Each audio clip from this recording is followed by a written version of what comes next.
ಖಾಸಗಿ ಫೈನಾನ್ಸ್ ಸಿಬ್ಬಂದಿಯ ಕಂಪನಿಯ ಸಿಬ್ಬಂದಿಯವರು ಅಮಾನವೀಯವಾದಂತ ಕೃತ್ಯವನ್ನ ಎಸಗಿದ್ದಾರೆ. ಖಾಸಗಿ ಫೈನಾನ್ಸ್ ಸಿಬ್ಬಂದಿಯ ಅಮಾನವೀಯ ಕೃತ್ಯ ಇದು. ಹಣ ಕಟ್ಟಿಲ್ಲ ಅಂತ ಜಾನುವಾರು ಸಮೇತರಾಗಿ ಮನೆಗೆ ಬೀಗ ಹಾಕಿದ್ದಾರೆ.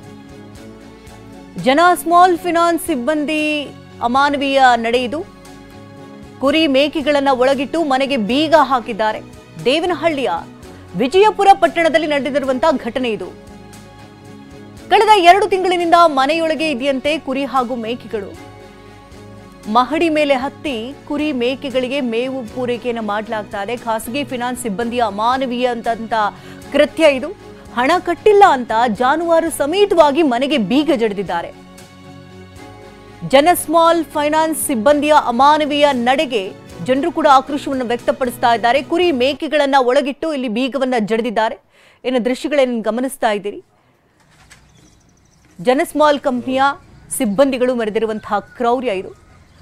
ಜಾನುವಾರುಗಳನ್ನ ಕುರಿ ಮೇಕೆಗಳನ್ನ ಒಳಗೆ ಇಟ್ಟು ಅಲ್ಲಿ ಲಾಕ್ ಮಾಡ್ಕೊಂಡು ಹೋಗಿದ್ದಾರಂತೆ ಹಣ ಕಟ್ಟಿಲ್ಲ ಅಂತ. ಒಂದು ಕಡೆ ದಂಪತಿ ತಮ್ಮ ಅಳಲನ್ನು ತೋಡ್ಕೊಡ್ತಾ ಇದ್ದಾರೆ. ಮನೆ ಮೇಲ್ಭಾಗಕ್ಕೆ ಹತ್ತಿ ಅಲ್ಲಿ ಕುರಿಗಳಿಗೆ ಮೇವನ್ನ ಹಾಕ್ತಾ ಇದ್ದಾರೆ. 2 ತಿಂಗಳಿನಿಂದ ಮನೆ ಹೊರಗೆ ಮಲಗ್ತಾ ಇದ್ದಾರಂತೆ ವೃದ್ಧ ದಂಪತಿ. ಮನೆ ಬೀಗ ಜಡ್ದು ಹೋಗಿದ್ದಾರೆ. ನಾಗಪ್ಪ ಹಾಗೂ ಜಯಲಕ್ಷ್ಮಮ್ಮ ಅನ್ನೋ ದಂಪತಿ ಸಂಕಷ್ಟಕ್ಕೆ ಈಡಾಗಿದ್ದಾರೆ. ಮನೆಗೆ ಬೀಗ ಹಾಕಿದ್ರಿಂದ ವೃದ್ಧ ಬಡ ದಂಪತಿ ಪರದಾಟವನ್ನು ನಡೆಸ್ತಾ ಇದ್ದಾರೆ. ಎಷ್ಟೋ ಮನವಿಯನ್ನು ಮಾಡಿಕೊಂಡ್ರಂತೆ. ಇಷ್ಟಾದ್ರೂ ಕೂಡ ಸಿಬ್ಬಂದಿಗಳು ಮಾತ್ರ ಅದಕ್ಕೆ ಸ್ಪಂದಿಸಿಲ್ಲ. ಎಷ್ಟು ಸಾಲ ಎಷ್ಟು ತಗೊಂಡಿದ್ರಿ? 2.5 ಲಕ್ಷ ಮಾಡಿದೆ. 2,30,000 ಚಿಲ್ಲರೆ ಕಟ್ಟಿದ್ದೀವಿ.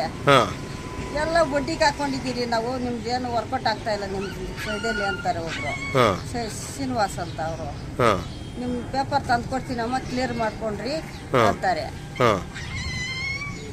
ಆಯ್ತು ಅಂದೆ. ನಮ್ಗೆ ನೋಡಿ ಲೋನ್ ಏನು ತಗೊಂಡಿದ್ದೀರಿ ನೀವು? ನಾವು ಕೊರೋನಾ ಟೈಮಲ್ಲಿ ನಮ್ಮ ಯಜಮಾನ್ರಿಗೆ ಮೈಗೆ ಹುಷಾರಿಲ್ಲ, ತಗೊಂಡಿದ್ದೆ ಸ್ವಾಮಿ. ಮನೆ ಮೇಲೆ ಲೋನ್ ತಗೊಂಡಿದ್ರಾ? ಮನೆ ಮೇಲೆ ಕುದ್ಬಿಟ್ಟು 2.5 ಲಕ್ಷ ತಗೊಂಡು 2.30 ಲಕ್ಷ ಕಟ್ಟಿದ್ದೀರಾ? 2,30,000 ಕಟ್ಟಿದ್ದೀರಾ? ಕೂಲಿ ಮಾಡಿ ಎಲ್ಲ ಒಂದೇ ಸಲ 80,000 ಕಟ್ಬಿಟ್ಟೆ. ವಡ್ಡಿಗೆ ತಗೊಂಡು ವಡ್ಡಿ ಕಟ್ತಾನೆ ಇದ್ದೀನಿ.